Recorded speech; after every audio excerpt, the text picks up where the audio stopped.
kita sebagai warga negara wajib untuk urung atau membahas masalah ini, karena stabilitas ekonomi dan politik negara selalu berkaitan dengan kenikmatan, kemuliaan dan kesejahteraan rakyat gitu loh. Sehingga kesuksesan negara itu berdampak kepada rakyat. Apabila di dalam pemerintahan yang amburadul, sehingga rakyat pun juga akan mendapatkan kesengsaraan, sehingga tidak ada jeleknya kita sebagai rakyat kecil atau dapat kita rakyat sampah yang apabila bersuara tidak akan didengar siapapun, tapi kita sebagai warga negara tidak menutup kemungkinan kita juga boleh untuk berbicara. Iya.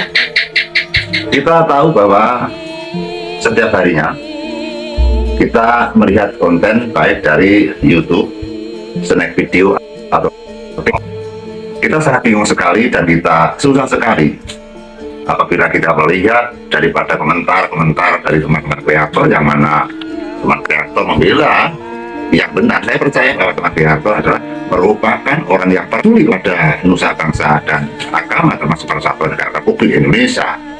Sehingga dari teman-teman kreator inginnya bahwa rakyat Indonesia itu adil, makmur, santosa, rukun, dan bersatu. Sehingga kita bisa menanggapi dan menghargai kepada teman-teman kreator kita. Apabila ada kritikan yang pedas untuk negaranya, itu semata hanya ingin kritik membangun.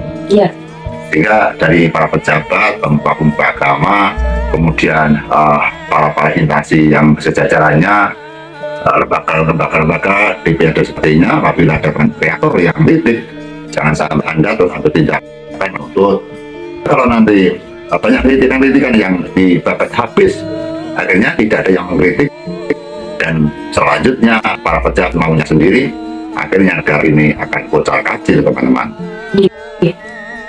Kalau atau benda di setiap harinya kena debu, bisanya bersih apabila disuci. Ibarat orang yang bekerja di dalam negara, mereka akan lurus dan mereka akan benar, maka mereka diawasi oleh orang-orang yang ada di belakangnya, termasuk rakyat kita, teman-teman kita, saudara kita, dan termasuk lembaga yang mengawasinya, termasuk para teman-teman kreator.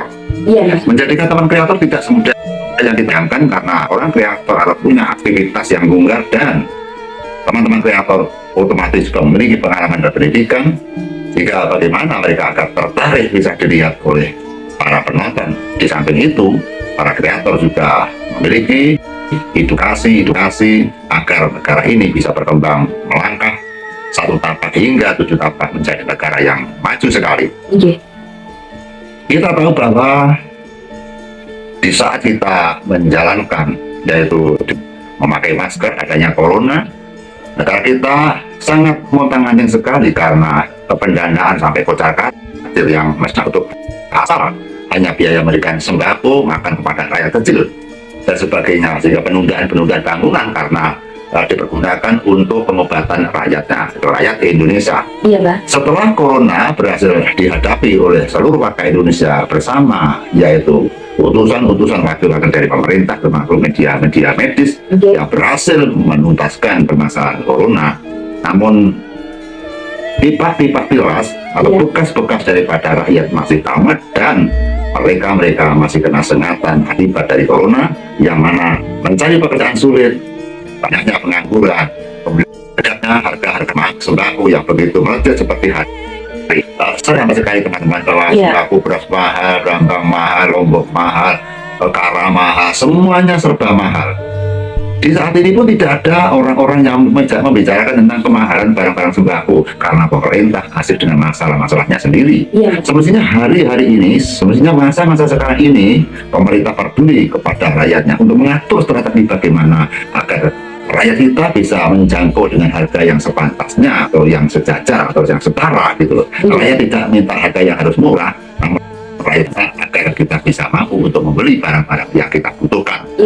Kalau semacam ini sampai pada 1 kilo lombok sampai 100 lebih di daerah sini, bagaimanakah kalau penghasilan dalam 1 harinya hanya mencapai daripada 60.000, apakah bisa cukup untuk menafkahi daripada keluarga yang ada 9 anggota keluarga, teman-teman? Itulah dengan kesusahan para masyarakat, atau kalau dasi atau rakyat jelata, kadang-kadang pemerintah kurang perhatian kepada hal-hal tersebut. Dianggap bahwa negara itu tiara setiap hari, dealer-dealer motor mengeluarkan, dealer-dealer mobil mengeluarkan, sehingga seperti hanya yang bentuk barang-barang mewah seperti kacang saja setiap orang bisa membeli. Tapi kita benarkan hal itu memang ada, tapi juga banyak rakyat kita di kolong-kolong jembatan, rakyat kita yang belum punya rumah, rakyat kita yang masih kontrak, bahkan ada rakyat kita yang hidup di perkotaan, rumahnya hanya 4 meter, musuh 3 meter atau 5 meter. Sampai sekali dalam untuk menggapai keluarga yang sejahtera. Sehingga kita apabila mengoreksi tentang keberadaan yang ada di Indonesia ini, benar-benar kita susah sekali. Belum terjadi masalah adanya kita membantu kepada bangsa lain, adanya yaitu gencatan senjata yang dipimpin oleh Palestina dan Israel. Untuk Indonesia bersuara bahwa Indonesia akan membela kepada Palestina, itu saja masih ada kontras bahwa ada yang membela Israel, ada yang membela Palestina, sehingga menjadi perdebatan di dalam acara kita berbagai di dalam kancah dunia elektronik ini. Permusuhan sendiri di antara Palestina dan Israel sepertinya tidak ada habis-habisnya jika kita menonton dan melihat bahwa manusia yang berserakan bertumpah darah dan kemudian mati dipotong yang jumlahnya ratusan atau ribuan. Sehingga kita juga peduli kepada mereka-mereka yang menerima dengan jumlah yang sangat besar. Belum saja itu diselesaikan, masih ada lagi permasalahan yang muncul baru seperti yaitu imigran dari Rohingya, yang mana mereka ternyata tidak hanya di tahun-tahun ini kita akan melihat bahwa ada bangsa Rohingya yang sudah ada di Indonesia, sudah mengungsi di Indonesia, yang berada di situasi Surabaya. Di sana diletakkan yaitu di sebuah tempat, yaitu di rumah susun atau rumah tingkat. Mereka banyak sekali dan mereka dalam 1 bulannya mendapatkan bantuan makan sekitar 1.300.000 atau 1.200.000. Teman-temanku yang saya muliakan dan saya hormati, bagaimana ke Indonesia kok sampai bisa kedatangan bangsa imigran, disimpan, diberikan tempat fasilitas di hotel sampai tingkat tinggi, kemudian diberi jatah dalam 1 bulan dengan biaya 1.200.000. Itu pun mereka masih kurang, mereka masih meronta-ronta ingin mencari tambah. Coba kita bayangkan saudara kita, rakyat kita yang tidak punya rumah, yang di kolong jembatan, yang menjadi pengemis, kemudian kita tahu bahwa ada Indonesia yang ada di perempatan jalan yang mereka dicek tubuhnya, teman-teman. Mereka ingin mencari uang saja, tubuhnya diprodok emas, diprodok putih, karena ingin menggapai makan setiap harinya. Terus ada lagi dari tenaga honorer yang 1 bulannya hanya 300, ada yang 600. Terus kemudian kita lihat bahwa ada orang imigran yang berada di Sidoarjo yang sudah 5 tahun, kemudian mereka diberikan uang makan 1 bulannya 1.200.000. Betapa kita bisa melihat dan menolak kepada saudara-saudara kita yang kelaparan dan menangis setiap harinya. Jika kita sebagai rakyat kecil, otomatis teman pasti bicara. Ya, Mbak. Kita tidak tahu siapakah yaitu rohaninya, kemudian latar belakangnya apa, tujuannya apa. Kalau mereka terdampar, kenapa sampai 5 tahun? Kalau dia mengungsi, kenapa sampai 5 tahun? Bagaimanakah hanya nambeli dan mereka memberikan jaminan kehidupan, memberikan uang makan setiap bulan? Bagaimana tentang rakyat kita atau saudara kita? Tentu saudara kita yang menjadi pengangguran, otomatis 100% mereka pasti iri hati. Mereka merasa dianaktirikan. Mereka adalah anak bangsa, mereka kelahiran di bumi, tapi mereka pengangguran, tidak bisa makan. Kemudian melihat kepada orang-orang imigran yang diberikan yaitu fasilitas yang baik dan diberikan makan, diberikan tunjangan uang 1.200.000 teman-temanku. Guru honorer saja hanya 300. Teman-teman, bagaimana kalau orang-orang mancanegara datang di Indonesia diberi fasilitas seperti itu? Otomatis jangan sampai pemerintah marah kemudian menuntut pada orang-orang yang bicara karena dianggap kita kritikan yang pada kritikan yang benceng. Karena kita itu juga manusia wajar, manusia yang normal gitu. Iya, Mbak. Jadi kita bukan manusia stres, teman-teman. Kita manusia yang wajar, yang normal. Apabila kita melihat saudara kita di kolong jembatan, tidur di perempatan, mereka minta uang sambil dicat tubuhnya, ada lagi mereka menjual anggaran-anggaran puas. Iya. Dan namanya orang menjual tanggal saja belum tentu berhasil, belum tentu mendapatkan laba yang banyak. Makanya kita seperti itu kehidupannya. Belum ditambah teman-teman, di dalam sekolah SMA setiap tahunnya misalkan muridnya sekitar ada 1.000, kemudian lulus tahun 2000 misalkan 2020 misalkan berapa? 2021, 23, 24 dan seterusnya. Pengangguran di setiap tahunnya menumpuk lulusan daripada SMA. Mereka tidak kuat untuk biaya kuliah dan sebagainya. Kita bayangkan betapa nanti Indonesia akan menerima garapan-garapan yang sangat berat sekali. Karena apa? Karena rakyat kita banyak yang menjadi pengangguran. Berpuluh-puluh tahun rakyat kita sudah menjadikan orang-orang tenaga buruh atau tenaga tempat yang mereka hanya sebagai pembantu rumah tangga, yang mereka hanya sebagai kuli-kuli bangunan, yang mereka hanya sebagai seorang petani, dan mereka di sana sebagai yaitu asisten, sopir dan sebagainya. apakah bahwa orang-orang luar negeri tidak mau menjadi Jongos di Indonesia? Kok Indonesia yang menjadi Jongos yang ada di luar negeri, teman-temanku? Iya, Mbah. Tentunya dengan ini kita juga bisa berpikir, bahkan banyak sekali tenaga kerja yang ada di Indonesia, tapi dengan adanya tenaga kerja atau rakyat kita atau saudara kita atau anak kita yang pergi ke luar negeri, mereka menjadikan pahlawan negara, menciptakan devisa, dan mereka yang pergi, mereka mendapatkan hasil yang banyak, mereka bisa membeli mobil, mereka bisa membeli rumah, dan mereka bisa mencukupi keluarganya. Itu karena mereka bekerja sendiri, saudaraku. Iya, Mbah.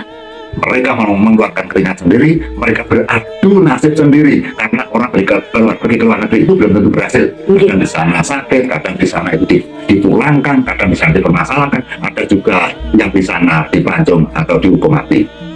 Sehingga ricu-ricunya daripada rakyat Indonesia, terus kemudian ini dari warga kita, saudara kita yang ada di Aceh, mereka menyambut dengan baik pada Rohingya, sekitar misalkan 200 dirawat dengan baik, diasuh dengan baik, tambah lagi, dan mereka berusaha untuk memberikan makanan, kadang makanan juga dilecehkan, mereka membuat olah-olah, membuat tingkah laku yang tidak baik di sana, kadang mereka berani kepada penduduk asli, dan mereka juga kabur, membuat susah-susah daripada warga Aceh, teman-temanku. Iya, Mbak. Jika apabila segolongan kita ada yang membela dari bangsa Rohingya, monggo silakan. Nggak apa-apa, karena setiap orang punya pikiran, setiap orang punya pendapat, gitu loh.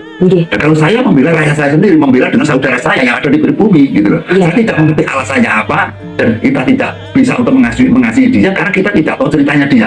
Dia datang ke Indonesia tidak tahu kita, teman-teman. Sehingga apabila seperti halnya para penggede negara, para pejabat negara, para orang-orang yang dipercaya oleh masyarakat, orang-orang yang ditokohkan oleh warga negara kita atau ditokohkan oleh rakyat Indonesia, kita harus berhati-hati dalam pola kita menentukan sesuatu, menentukan kebijaksanaan yang benar-benar didengarkan oleh rakyat yang sepertinya.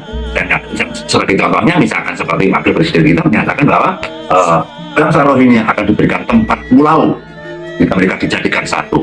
Teman-temanku, itu banyak sekali orang yang membantah, teman. Karena kita hidup di Indonesia itu punya rumah, punya tanah itu beli dengan keringat kita, dengan uang kita. Kalau ada bangsa Rohingya yang mereka berikan tempat, misalkan mereka seumur hidup di situ, atau mereka tidak mau pindah dari tempat yang baru itu, otomatis rakyat kita yang lain pasti hatinya sakit sekali atau disakiti. Karena apa? Karena di dalam kita untuk mempelajari buku sejarah, para berjuang demi kemerdekaan kita, yaitu dari Jepang, Belanda, mereka benar-benar mengorbankan nyawa daripada rakyat kita, bercucuran keringat, menumpahkan darah, yaitu membanting tulang, hingga mengorbankan mereka, meninggalkan keluarganya, meninggalkan anaknya, meninggalkan orang tuanya, meninggalkan harta bendanya, meninggalkan benda-benda yang disayangi, karena hanya membela negara Republik Indonesia. Setelah bersatu, setelah merdeka, maka kita jangan sampai semena-mena dengan bisa memberikan pulau-pulau atau daratan atau wilayah kepada orang lain. Tentu kita harus menghormati kepada yaitu saudara kita yang ada di Aceh, karena mereka kewalahan dengan datangnya bangsa Rohingya, karena mereka berbuat ulah. Kita harus 100% membantu kesusahan daripada saudara kita yang ada di Aceh.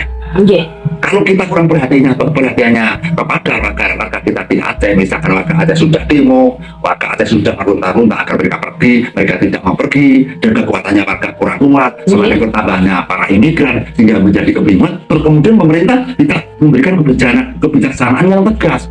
Akhirnya dampaknya nanti orang-orang Aceh tidak percaya kepada pemerintah Indonesia. Jadi mungkin kan akan muncul lagi seperti gerakan Aceh Merdeka atau Aceh minta merdeka lagi, seperti Timur dan sebagainya, seperti Papua dan sebagainya. Kita tidak berharap sama sekali bahwa Sabang sampai Merauke jangan sampai ingin merdeka. Kita berharap pulau-pulau yang berjajaran Pulau Seribu jangan sampai berpisah. Kita mencari satu kesatuan, yaitu negara Republik Indonesia. Kita selalu bersama-sama, bersama dipikul, ringan sama dijinjing. Jangan sampai kita terpecah belah. Dengan inilah maka pemerintah harus segera ambil tindakan. Jangan sampai warga kita yang ada di Aceh nanti mengecam pada pemerintahan.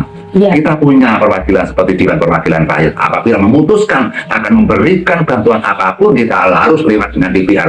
Ingin memutuskan memberikan tanah, memberikan pulau, sehendaknya harus rapat kepada dewan-dewan yang mewakili kita, para pejabat, para unggu-unggu, para gede yang ada di atas, tidak boleh yaitu memutuskan sendiri tanpa musyawarah kepada aparat yang terkait dengan adanya hal tersebut, sehingga wakil kita yang berbentuk Dewan Perwakilan Rakyat bisa diajak bicara bagaimana agar agar Rohingya ini bisa disingkirkan dari bumi pertiwi. Kalau mereka diberikan kedudukan atau pulau, maka tentunya kita harus memberikan kebijaksanaan yang tepat sesuai dengan musyawarah kepada perwakilan rakyat yang ada di Indonesia, sehingga pemutusan itu, kebijaksanaan itu akan dibantu dan akan dipikir oleh rakyat seluruh Indonesia, sehingga pemerintah tidak akan mendapatkan kecaman daripada rakyat seluruh Indonesia. Sehingga kita sebagai rakyat semestinya menghormati kepada keputusan negara, tapi keputusan negara harus berdasarkan daripada keputusan Dewan Perwakilan Rakyat. Jangan sampai semena-menanya hanya mudah saja maka bangsa Rohingya diberikan pulau satu untuk seluruh warga yang ada di situ. Teman-teman,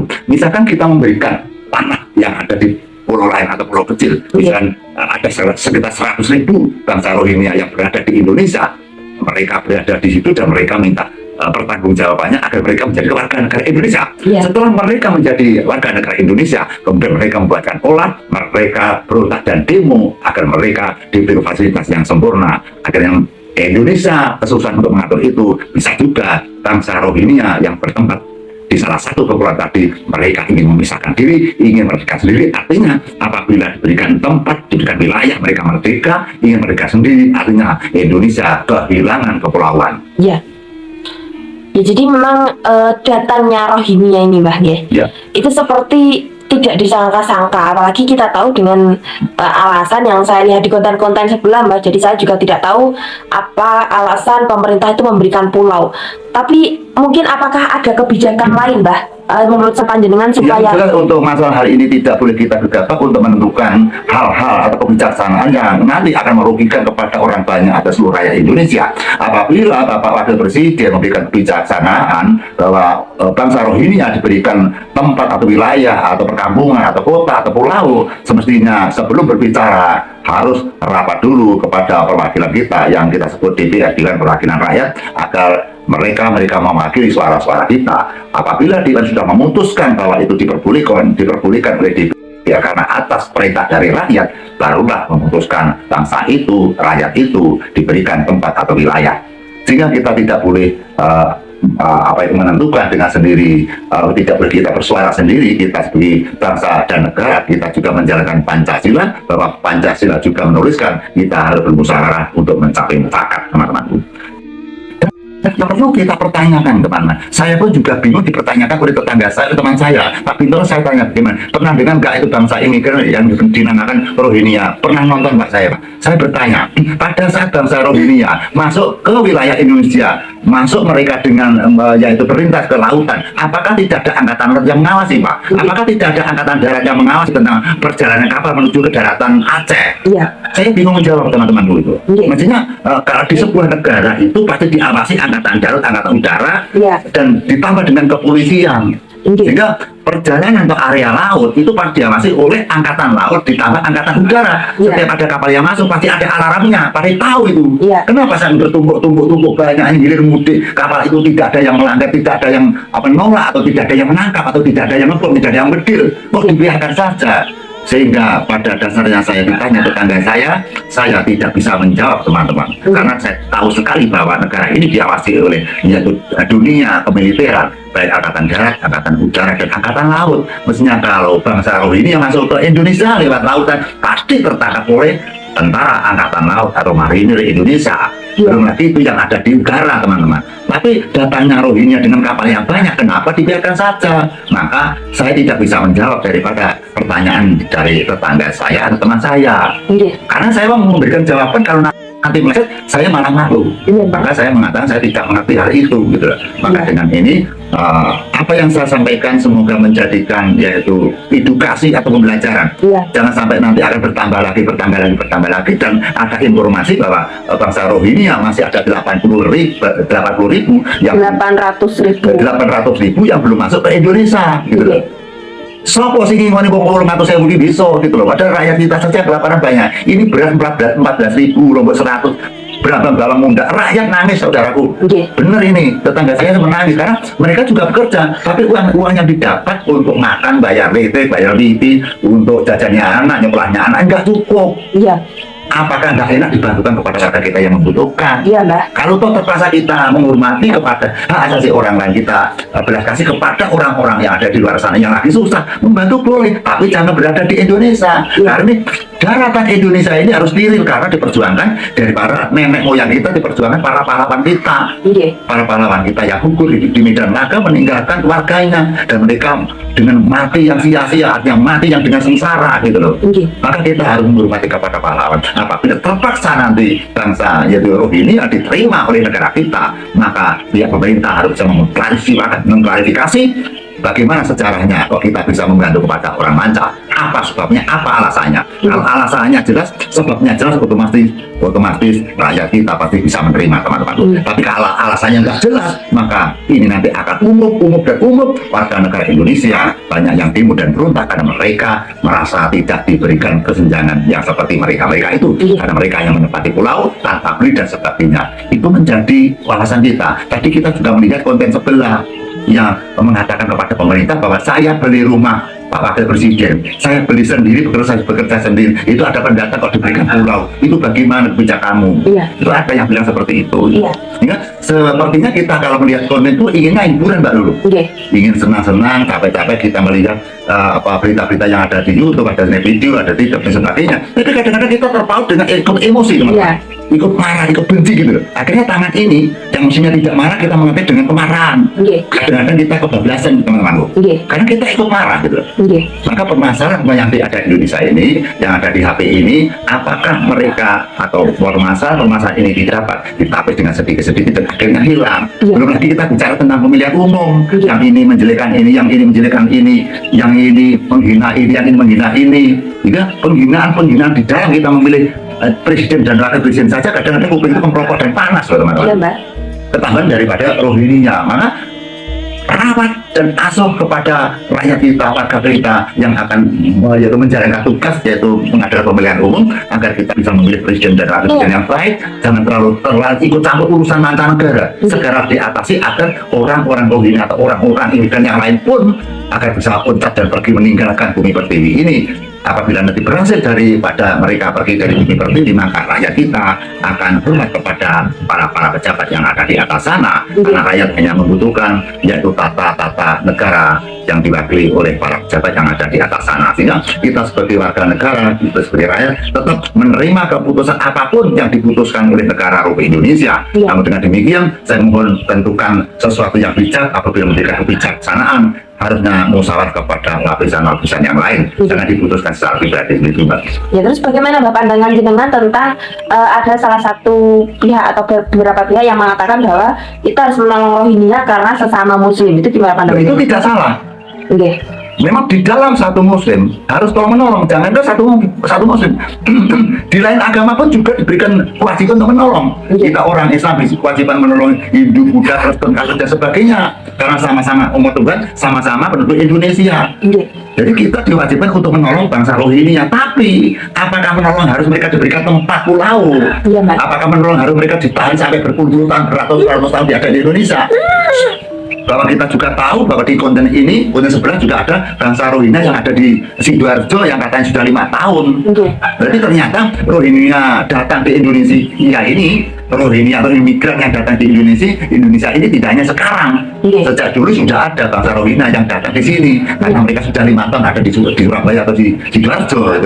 Terus kapan habisnya bangsa Rohingya meninggalkan Indonesia? Apakah mereka benar inginnya hidup di Indonesia? Apakah benar mereka dari negaranya pergi ke Indonesia, mereka mengaku ini adalah bumi pertiwinya, atau mereka senang hidup di bumi pertiwi dengan tata cara yang tidak memakai jalur-jalur data atau jalur-jalur persyaratan administrasi dan sebagainya. Padahal seperti kita saja apabila ke Malaysia membawa paspor dan sebagainya, betapa mudahnya orang-orang Rohingya datang ke sini tanpa ada syarat dan peraturan, kemudian hanya mereka menempati pulau, teman-teman. Ini menjadikan bahan PR-nya para pejabat sehingga rakyat agak tidak bingung.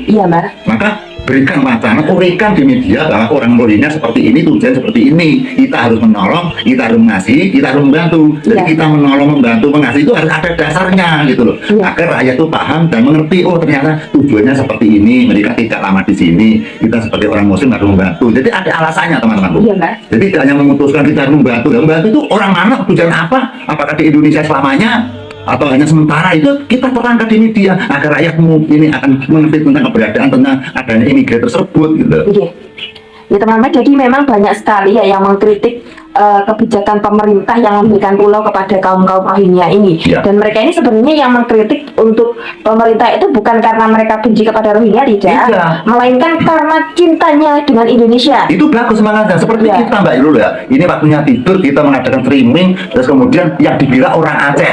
Ya. Padahal kita di Blitar tidak ada bangsa Rohingya. Ya. Rohingya datang jutaan di daerah lain, kita tidak masalah. Ya. Tapi kita merasa bahwa bumi Nusantara dari Sabang sampai Merauke ini pernah diperjuangkan nenek moyang kita membebaskan penjajah. Artinya kita juga memiliki satu wadah dari Sabang sampai Merauke. Apabila saudara kita susah di Aceh, wajibnya kita harus bersuara agar pemerintah menolong orang-orang Aceh, gitu loh maksudnya.